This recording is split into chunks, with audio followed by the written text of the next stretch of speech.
Hi பா, எல்லாம் எப்படி இருக்கீங்க? இன்றைக்கி நம்ம செரின் வீட்டு சாப்பாடில் இட்லியும் அப்புறமா அதுக்கு சைட் டிஷ்ஷாக நாட்டுக்கோழி குழம்பும் பண்ண போகிறோம். இட்லிக்கு எப்படி மாவு அரைக்கிறது அப்படின்னு சொல்லிட்டு நம்ம நிறைய வெரைட்டியில் போட்டிருக்கோம்.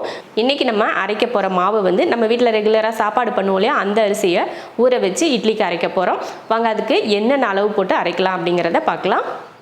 இப்போ அரிசி போட்டுக்கலாம்.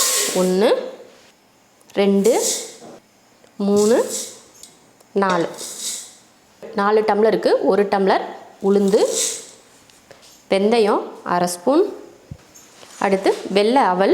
இந்த மாதிரி நான் வந்து வெள்ளை அவல் எடுத்திருக்கேன், லேஸ் அவல் தான் எடுத்திருக்கேன். நீங்கள் இதில் கெட்டி அவல் எடுக்கிறதுனாலும் எடுத்துக்கலாம். அதுவும் 1 டம்ளர் போட்டுடலாம். இப்போ இதை கழுவிட்டு ஊற வச்சிடலாம். அரிசி உளுந்தெல்லாம் கழுவி எடுத்தாச்சு. இப்போ ஊற வச்சிடலாம். ஒரு 5 மணி நேரத்துக்கு ஊறட்டும். அதுக்கப்புறமா எடுத்து அரைச்சிக்கலாம். அரிசி ஊற வச்சு 5 மணி நேரம் ஆயிடுச்சு. இப்போ நம்ம அரைச்சி எடுத்துக்கலாம்.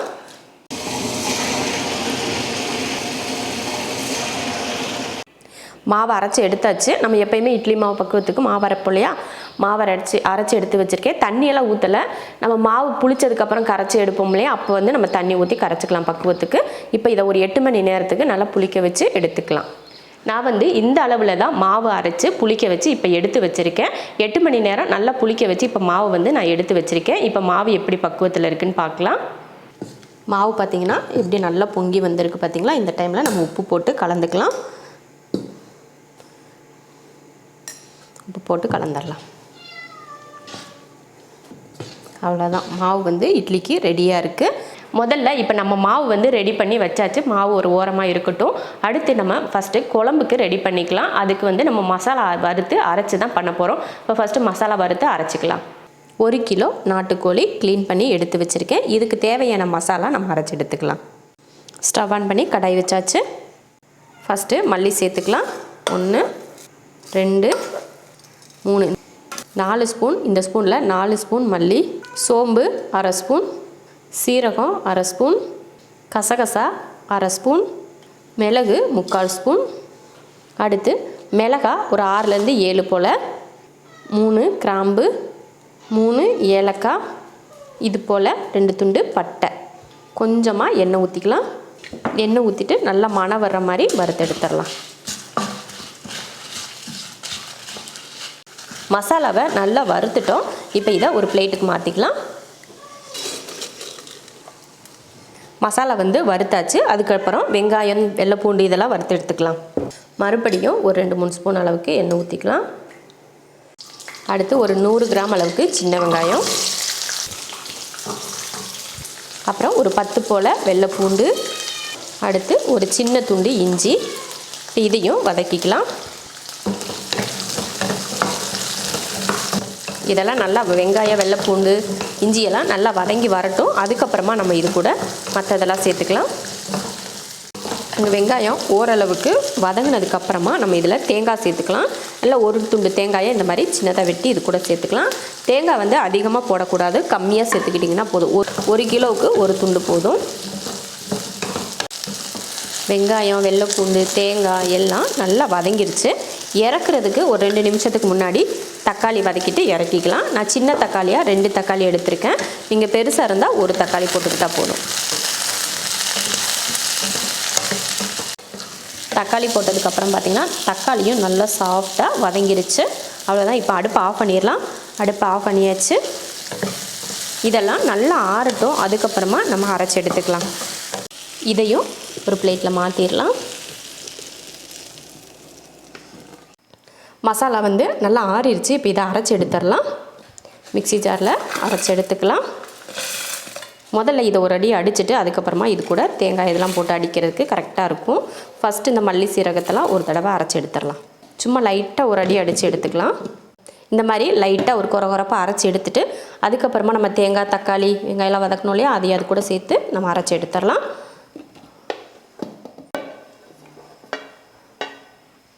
இது கூட கொஞ்சம் மஞ்சள் தூள். இப்போ இதை அரைச்சி எடுத்துடலாம். தக்காளி வெங்காயத்துலேயே தண்ணி இருக்கும், அதுலேயே அரைச்சிக்கலாம். இல்லைன்னா கொஞ்சம் தண்ணி விட்டு அரைச்சி எடுத்துக்கோங்க. மசாலா வந்து நல்லா பேஸ்ட்டு போல் அரைச்சி எடுத்தாச்சு.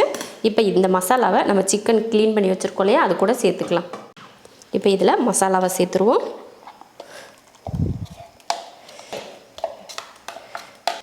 மசாலா சேர்த்தாச்சு. இப்போ நம்ம எடுத்து அரைச்ச மசாலா உங்களுக்கு பத்தலை இல்லை ஒரு காரம் பத்தாது அப்படின்னு நினச்சிங்கன்னா நம்ம வீட்டில் அரைச்சி வச்சுருப்போம் இல்லையா குழம்புத்தூள், அந்த குழம்புத்தூளை ஒரு 2 ஸ்பூன் அளவுக்கு இது கூட சேர்த்துக்கோங்க.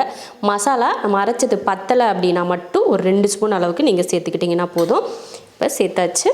அடுத்து தேவையான உப்பு சேர்த்துருவோம். அவ்வளோதான். உப்பு சேர்த்ததுக்கப்புறமா நல்லெண்ணெய் சேர்த்துக்குவோம். நாட்டுக்கோழிக்கு எப்பயுமே நல்லெண்ணெய் சேர்த்துக்கிட்டிங்கன்னா தான் நல்லாயிருக்கும். நல்லா ஒரு 100 ml அளவுக்கு நல்லெண்ணெய் சேர்த்துக்கலாம். இப்போ இதை பிசைஞ்சிக்கலாம். நல்லா அந்த மசாலா சிக்கன் கூட நல்லா கலந்து விட்டுறணும். மசாலா இந்த மாதிரி நல்லா கலந்து விட்டாச்சு பாருங்கள். இப்படி கலந்து விட்டதுக்கப்புறமா நம்ம இதில் தண்ணி சேர்த்துக்கலாம்.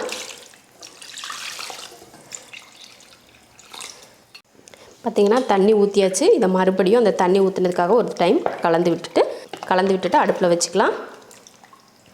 நான் எப்போவுமே சொல்கிறது தான், நம்ம குக்கரில் வேக வைக்கிறப்போ தண்ணி வந்து அளவுக்கு அதிகமாக சேர்த்துட்டிங்கன்னா அடுத்து வந்து குழம்பு வந்து தண்ணியாக தான் இருக்கும். அதுக்காக சேர்க்குறப்பயே தண்ணி பார்த்துட்டு நீங்கள் சேர்த்துக்கணும்.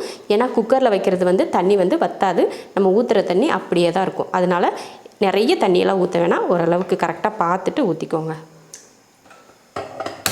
ஸ்டவ் ஆன் பண்ணி குக்கர் அடுப்பில் வச்சிடலாம். குழம்பு வந்து ஒரு கொதி வரட்டும், அதுக்கப்புறமா மூடி போட்டுக்கலாம். குழம்பு பாருங்கள் நல்லா கொதிக்க ஆரம்பிச்சிருச்சு. இப்போ நம்ம குக்கர் மூடி போட்டுடலாம். குக்கர் மூடி போட்டாச்சு. ஒரு 4 விசில் விட்டு ஆஃப் பண்ணிக்கலாம். பாருங்கள் சூப்பராக குழம்பு வந்து நல்லா ரெடியாகி வந்துருச்சு. இதுலேயே நம்ம சிக்கன் எல்லாமே நல்லா வெந்திருக்கும். ஆனாலும் நம்ம இப்படியே சாப்பிட்டோம்னா அந்த பச்சை வாடை அப்படியே இருக்கும் இல்லையா, அதனால் மறுபடியும் வேக வச்சுக்கலாம். இப்போ ஸ்டவ் ஆன் பண்ணிடலாம். 10லேருந்து ஒரு 15 நிமிஷத்துக்கிட்ட நல்லா வேக வச்சுட்டு அதுக்கப்புறமா நம்ம இறக்கிக்கலாம். நல்லா கொதிச்சிட்ருக்கு பார்த்திங்களா, இந்த மாதிரி நல்லா கொதித்து வரட்டும். ஒரு 10லேருந்து 15 நிமிஷம் கண்டிப்பாக இந்த மாதிரி நம்ம வேக வச்சு தான் ஆகணும். அதே சமயம் இதில் மற்ற எந்த பொருளும் சேர்க்கவும் தேவையில்லை, அதே போல் தாளிக்கவும் தேவையில்லை. இது அப்படியே தான் கொதித்து வேக வச்சதுமே நம்ம எடுத்துக்கிறது தான். இப்போ குழம்பு வந்து நல்லா கொதிச்சிட்ருக்கு. இந்த குழம்பை வேறு அடுப்பில் மாற்றி வச்சுட்டு அந்த குழம்பு வேகிறதுக்குள்ளே நம்ம இட்லியை வேக வச்சு எடுத்துக்கலாம். இப்போ ஸ்டவ் ஆன் பண்ணியிருக்கு. அதில் தண்ணி ஊற்றிக்கலாம். நமக்கு ஒரு செம்பு அளவுக்கு தண்ணி ஊற்றிக்கிட்டால் போதும். மாவில் வந்து நம்ம இதில் சோடா உப்போ இல்லை மற்ற எதுவுமே இது கூட சேர்க்க தேவையில்லை. ஏன்னா அவல் நம்ம போட்டிருக்கோம் பார்த்திங்களா, அந்த அவல் போட்டிருக்கிறதுனால இட்லி வந்து ரொம்ப சாஃப்டாக வரும். இதே நீங்கள் ஆப்பச்சட்டியில் ஊற்றி ஆப்பை ஊற்றுற மாதிரி ஊற்றுனீங்கன்னா கூட அதுவும் கூட நல்லா சாஃப்டாக வரும். இப்போ இட்லி தட்டில் துணி போட்டுட்டு இட்லி மாவு இதில் ஊற்றிக்கலாம்.